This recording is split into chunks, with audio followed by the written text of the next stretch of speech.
मृत्युर्मृत्युं नमाम्यहम् उग्रं वीरं महाविष्णुं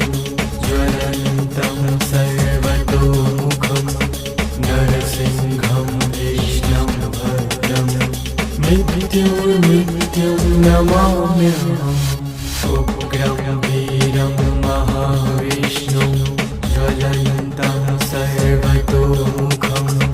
नरसिंहं कृष्णं भद्रं मृत्युर्मृत्युं नमाम्यहम्